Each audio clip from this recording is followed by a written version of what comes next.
que nem sempre aparece. Amém?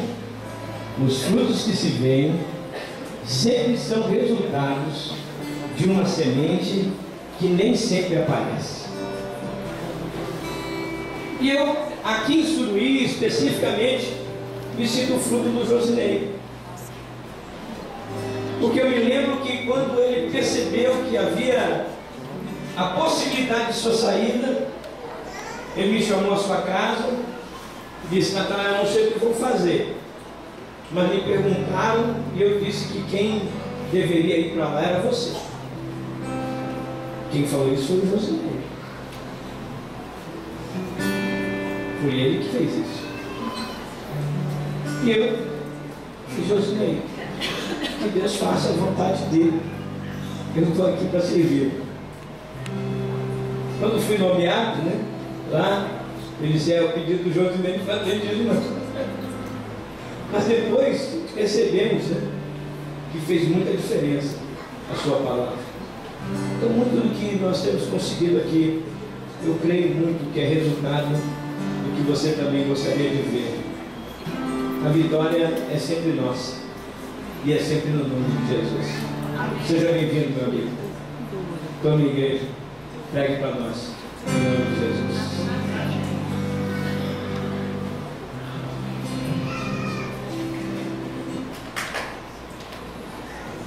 Queridos, a paz do Senhor.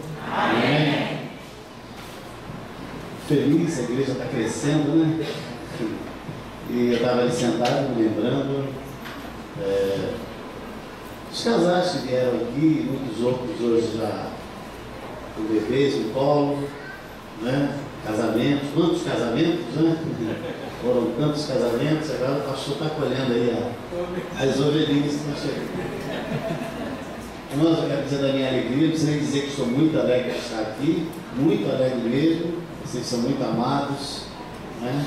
Essa igreja aqui de Suruí faz parte da nossa vida, né? Da nossa história. Eu estava ali sentado e me veio assim a memória, que foi a igreja que nos acolheu quando nós estávamos voltando de Portugal, nos readaptando, né, ao Brasil, e como igreja muito acolhedora. Estamos muito abençoados aqui. O Mateus e a Sara aqui foram batizados, né? Foram levadas as águas aqui nessa igreja, e nós crescemos muito aqui. Eu louvo a Deus pela vida dessa igreja. Foram 8 anos, né, de muitas bênçãos, muitas vitórias, muitas experiências, e estou muito feliz de poder rever os irmãos, né? Por isso, quando a gente encontra um ou outro, mas poder rever assim, estar aqui na igreja, né? Nessa igreja tão amada. Agradeço ao pastor Natanael pela oportunidade de estar aqui, agradeço os adultos pelo convite, né? Queria apresentar, né? Todos já conhecem, mas minha família está comigo, a Geni. Porque vocês podem dizer assim: mas será que é? Eles são eles mesmos, né? A Geni, o Mateus e a Sara, né? Viu, irmãos? São eles mesmo.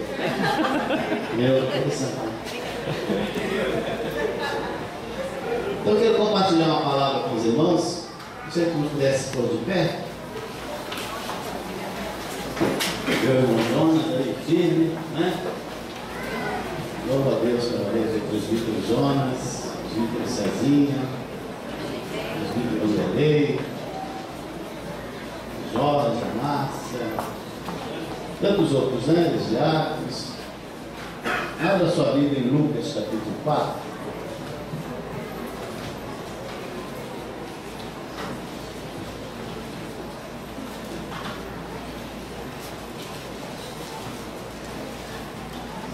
Lucas capítulo 4, versículos 16.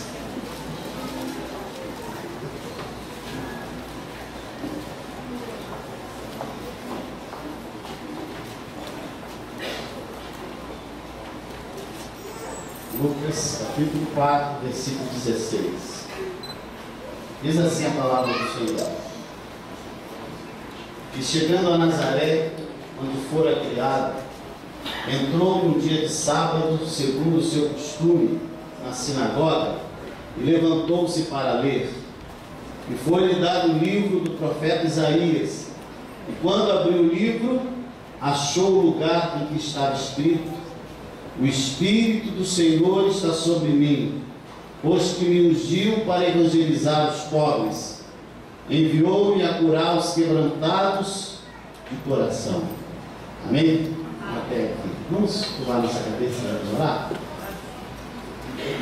Vamos pedir que o Senhor nos fale, sei que Deus já tem falado nessa noite através dos louvores, das apresentações, mas Ele ainda quer nos falar através da sua palavra. Abra seu coração, que os ouvidos, da sua alma também estejam abertos para aquilo que Deus tem para nos falar. Vamos orar. Querido Deus e Pai, graças te damos, graças te rendemos, porque o Senhor é maravilhoso. Quero te agradecer pela oportunidade de estar aqui nessa noite, nessa igreja tão amada, com irmãos tão queridos. Obrigado, Senhor Deus, pela vida do pastor Natanael, da sua família, que o Senhor tem trazido para este lugar. Quero te agradecer pela vida de todos os oficiais dessa igreja, de todos os membros dessa igreja, suas congregações. Muito obrigado, Senhor, porque eu sei que o Senhor tem feito coisas grandes neste lugar. Quero também colocar esse projeto, Senhor Deus, desse terreno nas tuas mãos, Senhor. É para a glória do teu nome, Senhor. Glorifica o teu nome, Senhor, que eu possa estar abrindo todas as portas, Senhor Deus, e Deus abençoando essa igreja com aquele terreno, Senhor. Pela fé eu já creio nessa bênção, nessa vitória. Já te glorifico, Senhor. Deus, agora eu quero colocar diante do Senhor essa palavra, dizer que eu dependo totalmente de ti nesse momento, Senhor. Fala aos nossos corações através dessa palavra. É a minha oração e eu a faço em nome de Jesus. Amém. Pode sentar, queridos. O tema desse trabalho de adultos, ungidos para libertar os cativos. Não é isso? Ungidos para libertar os cativos. Esse texto que eu li, ele nos fala de um culto diferente e marcante. Um culto muito diferente. Um culto muito marcante. Jesus, no início do seu ministério, ele voltou a Nazaré após regressar a Samaria. E ali em Nazaré, no sábado, então, Jesus foi à sinagoga. Jesus esteve muitas vezes nas sinagogas. E ele ia na sinagoga, e ali ele dialogava com os dirigentes, com o auditório. A Bíblia, inclusive, diz que na sinagoga Jesus ele operou muitos prodígios, muitas curas. E eu imagino aquele sábado, todos talvez pensando, será mais um sábado, não é? Sabe quando você às vezes vai para a igreja e você pensa, eu vou para a igreja, eu vou para o culto, e às vezes você fica imaginando, é mais um culto, não é? Como eu sempre vou terça-feira, quinta-feira, domingo, então eu vou para a igreja, eu vou para mais um culto, eu vou participar de um culto, ali vai ter louvores, pregação, e naquele dia eu fico imaginando as pessoas que foram para a sinagoga, eles foram para a sinagoga imaginando, vamos para mais uma reunião na sinagoga. Chegam ali, irmãos, e Jesus Cristo foi naquele sábado à sinagoga. Jesus assentou-se, porque havia um lugar para os visitantes na sinagoga. Naquele dia, Jesus assentado ali naqueles primeiros bancos, ele foi convidado a fazer a leitura. E foram lá, pegaram um rolo, entregaram na mão de Jesus, apresentaram-lhe um livro do profeta Isaías. E Jesus levantou-se, desenrolou o pergaminho e ele leu Isaías capítulo 61, versículo 1, que diz que é exatamente o tema desse congresso: o Espírito do Senhor é sobre mim, pois Ele me ungiu para evangelizar os pobres, enviou-me a curar os quebrantados de coração, a pregoar liberdade aos cativos, a dar vista aos cegos, a pôr em liberdade os oprimidos e anunciar o ano aceitável do Senhor. Jesus então fecha o livro. Irmãos, como eu disse, aquele que parecia que seria apenas mais um culto como os outros, mas não é. Aquele foi um culto especial. Aquele foi um culto diferente. Aquela foi uma reunião marcante naquela sinagoga. Porque, irmãos, foi um dos momentos mais marcantes da história cristã. Porque acontecia finalmente o encontro da anunciação com o anunciado. Não é? Naquele dia o mensageiro revelava-se. A profecia sobre o Messias, pense nisso, a profecia sobre o Messias era lida pelo próprio Messias. Aleluia, o próprio Messias. Ele está lendo a profecia que falava sobre o Messias que viria. Aleluia, após ler o texto, Jesus, olha o que Jesus afirma: hoje se cumpriu a palavra que acabais de ouvir. Aleluia. Na sinagoga, na Galileia, naquele culto, Jesus, ele pega o livro e lê. Ele se identifica com o fato profético da profecia de Isaías. Ele demonstra ser o portador do Espírito quando ele diz: o Espírito está sobre mim. Ele demonstra ser o portador do Espírito, o proclamador das boas novas, aquele que traz libertação aos cativos. Que culto foi aquele, irmãos? O próprio Messias, ele lê a profecia que falava exatamente do Messias, profetizada há mais de 700 anos antes. Que lições nós podemos tirar desse episódio? Primeira lição: Jesus é o cumprimento dessa profecia de Isaías. Ele mesmo afirmou isso.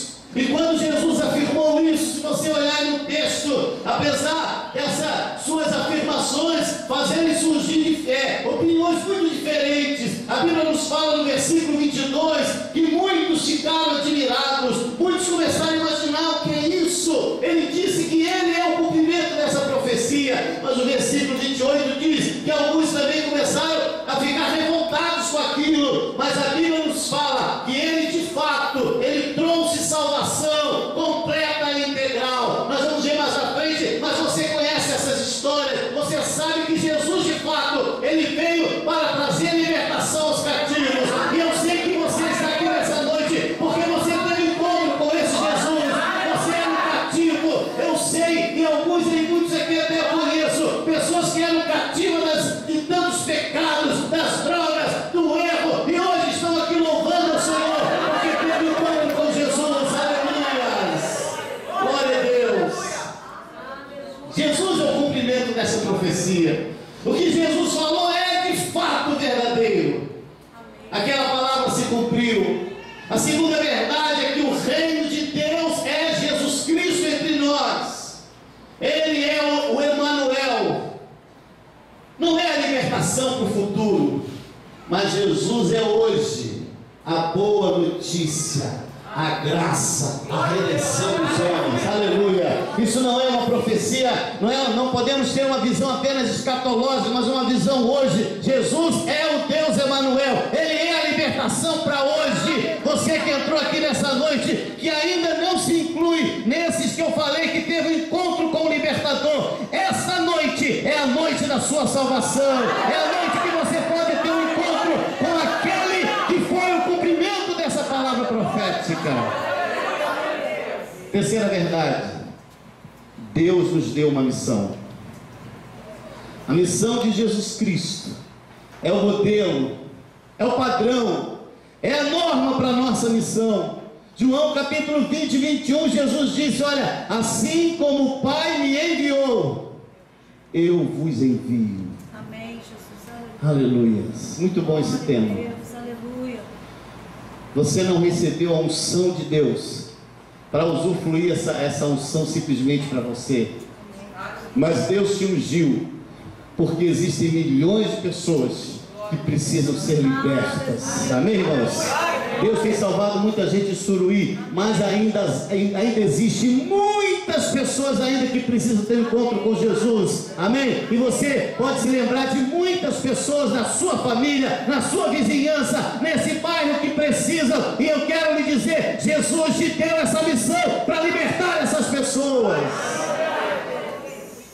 O Deus vivo da história da salvação é um Deus que envia. Ele enviou seus profetas a Israel. Ele enviou seu Filho ao mundo. Em Cristo, seu Filho, Ele enviou ao mundo. Em Cristo, Ele enviou os apóstolos, enviou os 70 e enviou a igreja. E Ele também nos envia. Aleluias. Glória a Deus. E a quarta verdade, que para cumprir essa missão que nos foi dada, nós precisamos de unção. Precisamos da unção para cumprir essa missão. Irmãos, a unção de Deus é o poder sobrenatural para cumprir essa missão especial. Não se cumpre essa missão se não tiver a unção de Deus sobre a sua vida. Você pode conhecer muito de Bíblia, você pode ter muito tempo de crente, você pode ter muitas qualificações para abordar as pessoas, mas essa missão só terá resultado se houver a unção de Deus sobre você. Aleluia! E nós estamos debaixo dessa unção. Essa igreja está debaixo dessa unção. Por isso que Deus tem salvado muitas pessoas, porque essa igreja está debaixo dessa unção. Aleluia! Nas palavras de Jesus, o que é essa unção? Nas palavras de Jesus, essa unção é um revestimento de poder que vem do alto, é um revestimento que vem de Deus, é um poder que é recebido quando o Espírito Santo desce sobre nós. É isso que é essa unção. É um poder que vem sobre nós quando o Espírito está sobre nós. Atos 1:8 fala sobre isso. Esse poder, essa unção que temos à nossa disposição, é para abençoar as pessoas, é para libertar os cativos. Aleluias. Tudo começa com a unção. Tudo, irmãos. Porque nenhuma ação em nome de Cristo subsiste sem a unção do Espírito Santo. Eu faço questão de repetir essa expressão. Tudo começa com a unção, porque nenhuma ação em nome de Cristo subsiste sem a unção do Espírito Santo. E eu quero te convidar a ler a Bíblia, a ler mais um texto da Bíblia, Marcos capítulo 5. Abra sua Bíblia, por favor, enquanto eu bebo uma água. Aleluia. Marcos capítulo 5, versículo 1. Vamos ler alguns versículos.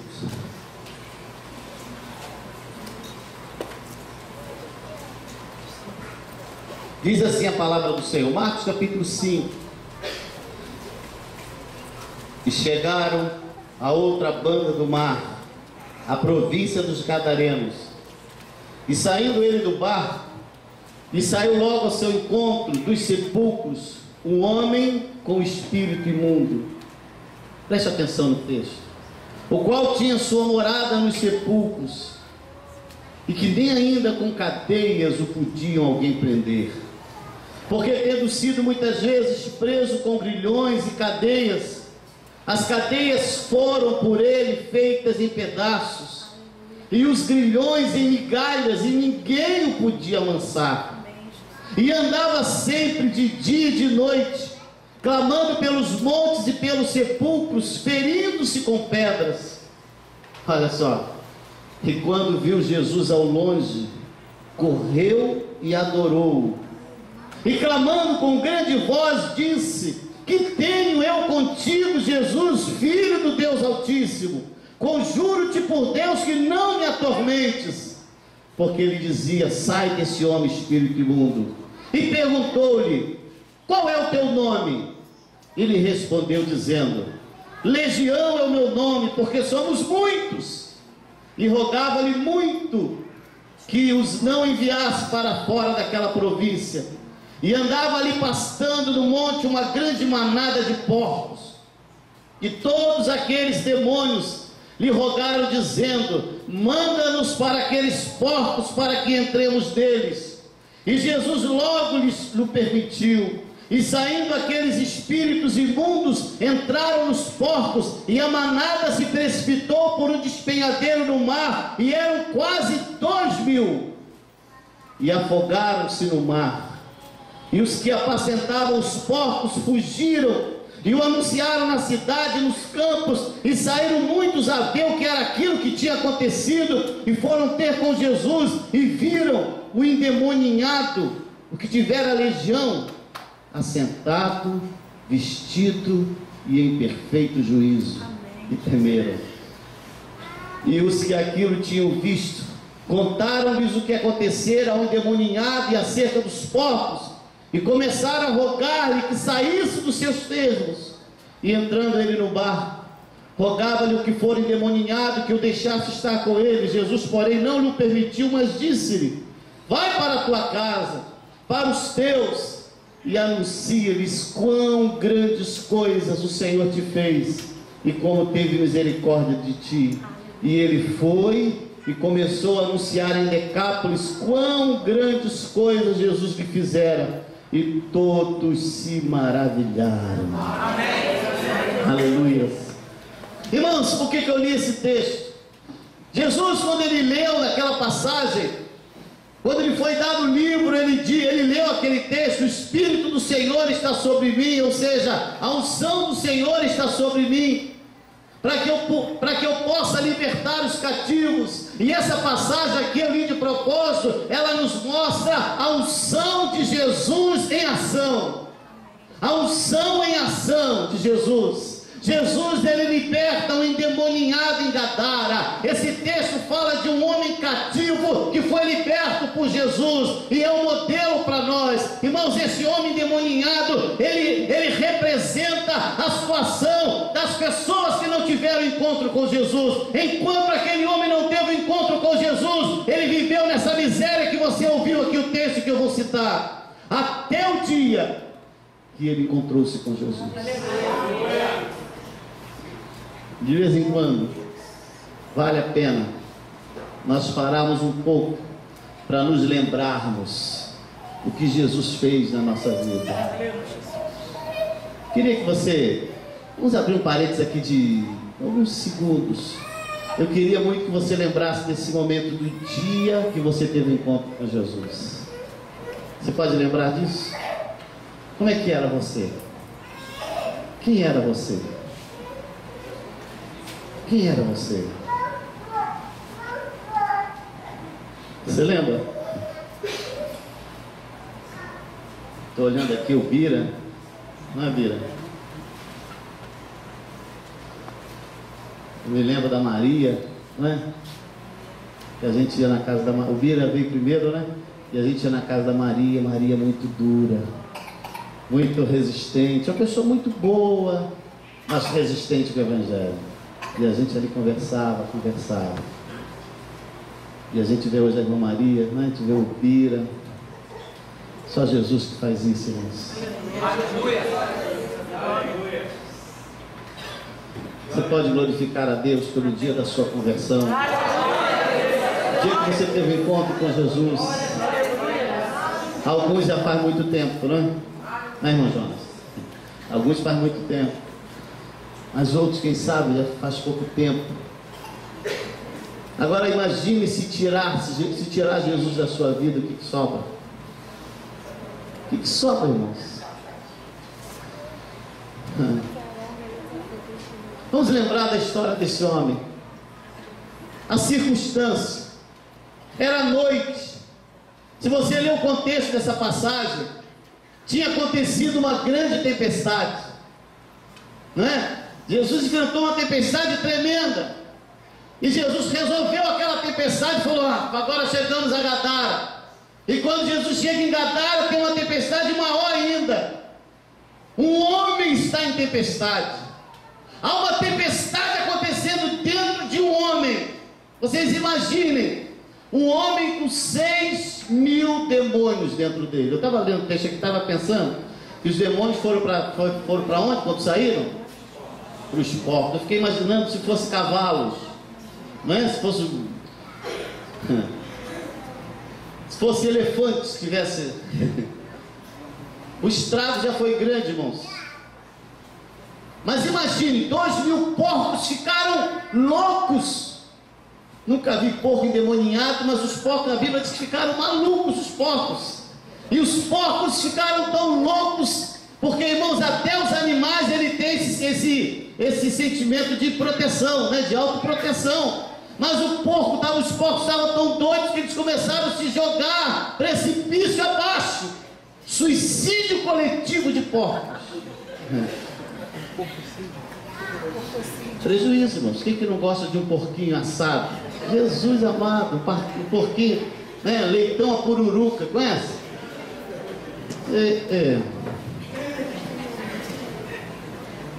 Tocinho. Vamos parar, né? Então, irmãos, era noite. Tinha acontecido uma tempestade. Jesus chega num lugar de despenhadeiro. Era uma região cheia de cavernas, sepulcros, com um grande cemitério. E quando Jesus chega naquele lugar, ouve-se gritos de horror. E de repente aparece um homem dos mais esquisitos, uma figura. Um homem estranho, um homem todo ferido, um homem sangrando, um homem com pedras na mão, um homem furioso, um homem possesso chega diante de Jesus. Meu Deus, ação dos demônios.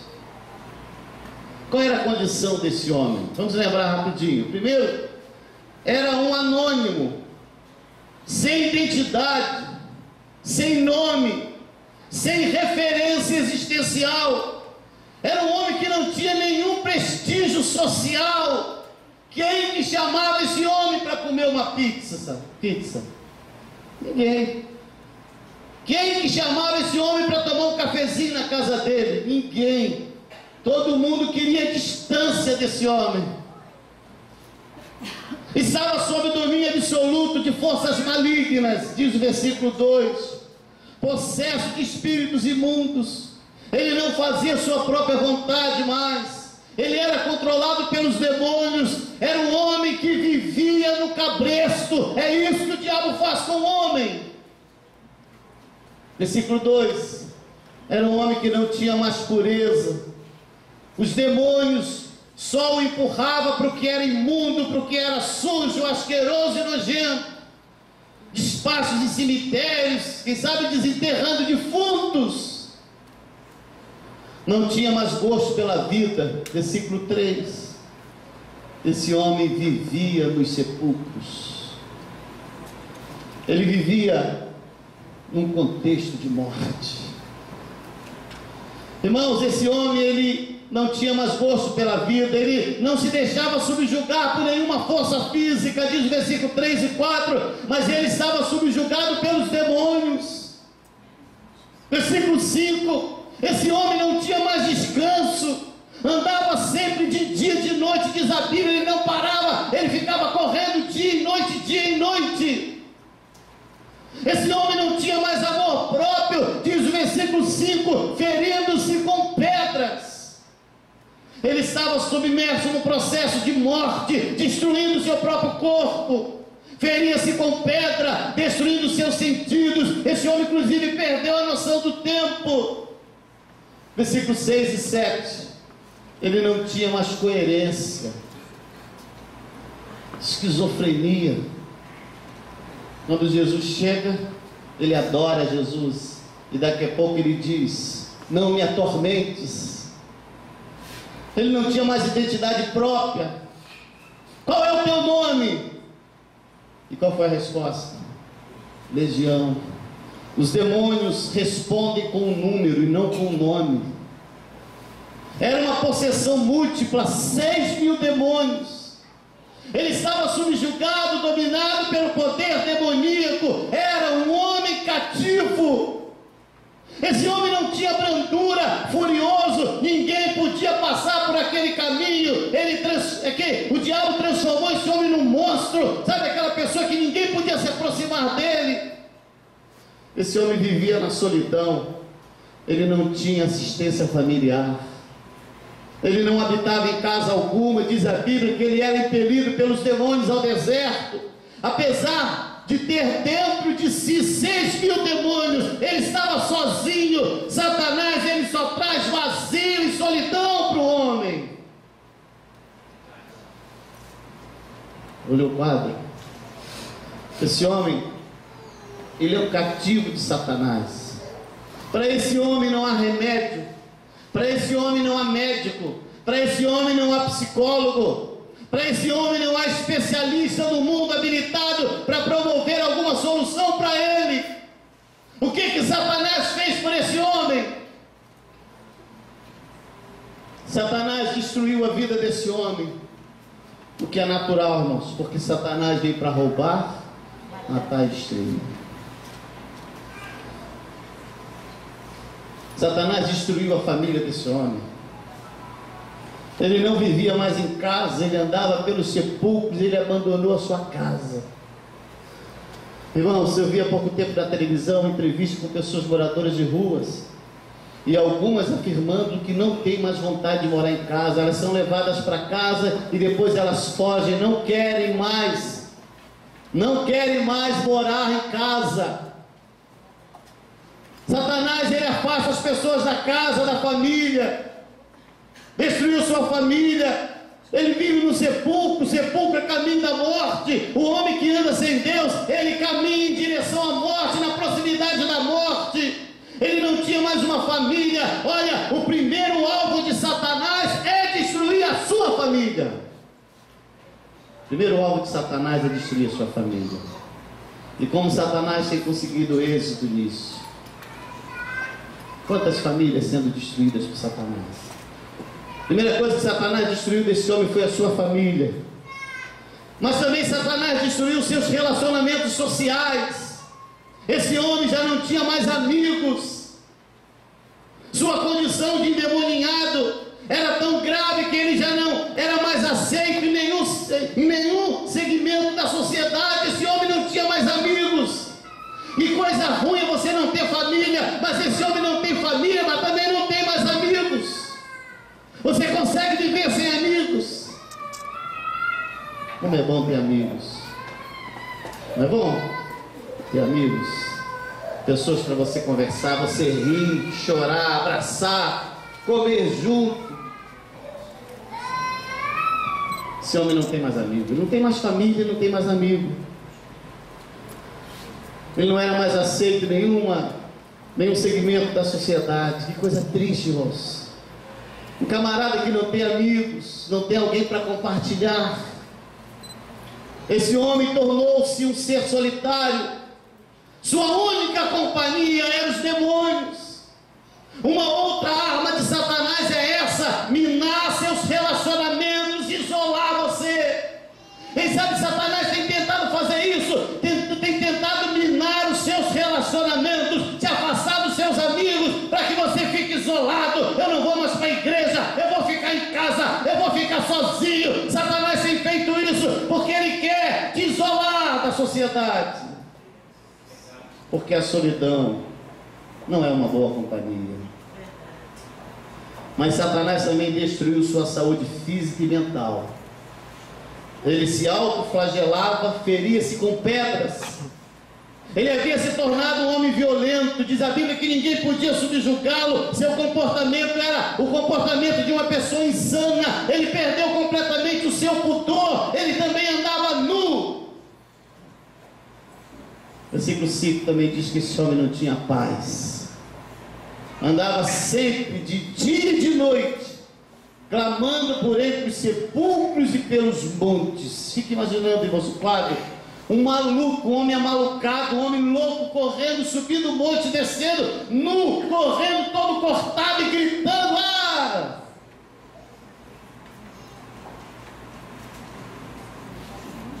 Era alguém atormentado.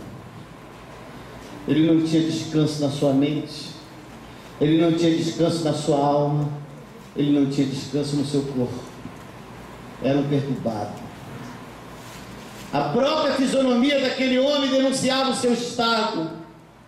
Esse era um homem totalmente escravizado por Satanás. Não se tratava de um simples demônio, era uma casta, uma legião. 6.000 haviam entidades, irmãos, legião era um exército de invasão, sua ação era marcada pela destruição, pela crueldade, e por onde uma legião passava, deixava atrás de si um rastro de morte e destruição. Havia um exército de Satanás alojado dentro desse homem. Aquele homem havia se tornado numa marionete de Satanás. O diabo transformou esse homem num morto-vivo. Ele morava no cemitério, sem esperança, sem perspectiva. Qual é o valor de uma vida para Satanás? Não é? Para Satanás a vida não tem valor algum. Para Satanás a vida tem que ser destruída. O homem deve viver subjugado, escravizado e cativo. É isso que Satanás pensa. Irmão, se Satanás fez tudo isso a esse homem, e a sociedade? O que a sociedade fez por esse homem? Mas a sociedade se uniu a Satanás para prejudicar esse homem também. Olha a sina desse homem. A sociedade afastou esse homem do convívio social. Ele foi arrancado de sua família, não podendo mais entrar na cidade. Esse homem foi considerado um caso perdido, irrecuperável. Irmãos, a sociedade, ela é assim. Ela provoca o isolamento, a discriminação de determinados grupos sociais. A sociedade não trata das pessoas, ela isola as pessoas quando ela vê que ela não tem o que fazer, ou quando ela não quer fazer alguma coisa. Algumas pessoas vivem assim, estigmatizadas, alheias, ignoradas pela sociedade. Mas é interessante que Jesus, ele trabalha exatamente com essas pessoas. As pessoas que Satanás aprisiona, que Satanás faz sofrer, as pessoas que a sociedade afasta, isola, discrimina, Jesus gosta de trabalhar com essas pessoas. Se nós olharmos o ministério de Jesus, Jesus gostava de estar com os pobres, com as prostitutas, com os publicanos, com os mais simples, com os mendigos, aleluia. Aleluia, mas a população de Gadara não. A população de Gadara excluiu esse homem. Esse homem não faz mais parte da nossa sociedade. Só sobra um lugar para esse homem. Ele tem que viver isolado, ele tem que viver nos cemitérios. A sociedade acorrentou esse homem. A melhor alternativa que viram para ele foi as correntes, cadeias nas mãos e nos pés, mas ele quebrava todas as cadeias. Ou seja, a sociedade não tem uma resposta para os homens, mas você tem a resposta para os homens. Os presídios estão abarrotados de pessoas presas em correntes e cadeias. E como que elas saem de lá? A porcentagem de pessoas que saem recuperadas dos presídios me parece que é 5%. Por quê? O sistema prisional não tem uma resposta para eles. Mas você tem uma resposta, porque a unção de Deus está sobre você. A unção de Deus está sobre nós para libertar esses cativos. Amém, irmãos? Estamos vendo aí a proliferação das drogas, crack tomando conta, e o governo tentando fazer tudo. As famílias estão sofrendo, né? E quase todas as famílias hoje têm casos de pessoas envolvidas com crack. As famílias todas sofrem, irmãos. Sabe por quê? As famílias não têm conseguido resolver, porque nós temos a resposta. A unção está sobre nós e nós precisamos usar essa unção para libertar os cativos. A sociedade não tem uma resposta, irmãos. A sociedade deu mais valor aos porcos do que aquele homem. A libertação daquele homem desencadeou uma revolta na cidade. Por quê? Porque levou à morte os porcos daqueles homens. Ah, os meus porquinhos, choravam aqueles homens. Ah, meus porquinhos. Era porco correndo que nem doido, se jogando no precipício. Irmãos, não é? Era uma porcaria só naquela cidade naquele dia. Não é? A cidade ficou empavorosa, irmãos. Imagina, você está andando na rua, não sabe de nada, de repente um porco endemoniado passa do seu lado. Abre a perna e passa um porco. Meu Deus, era porco para todo lado. E a cidade entrou em pânico. Corre para casa, não, você vai ser atropelado por um porco. Imagina aquele porco leitão grandão correndo endemoniado. Você atropela um. Os porcos valiam mais que uma vida. Qual é o valor da vida para a sociedade?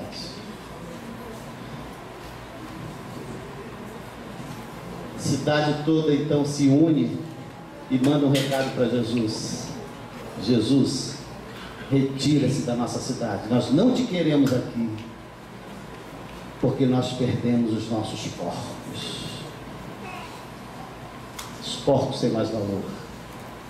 Nem lembraram que aquele pobre coitado estava liberto, são, curado. Eles estavam preocupados com seus porquinhos. Você já viu? Tem gente que tem porquinho de estimação em casa, né? Virou moda, irmão. Tem gente que pega um leitãozinho, branquinho, aquele porquinho bonitinho, leva para casa e bota lacinho na porquinha. Fica bonitinha a porquinha, branquinha, bota um lacinho vermelhinho. Tem gente até que passeia com a porquinha, irmãos.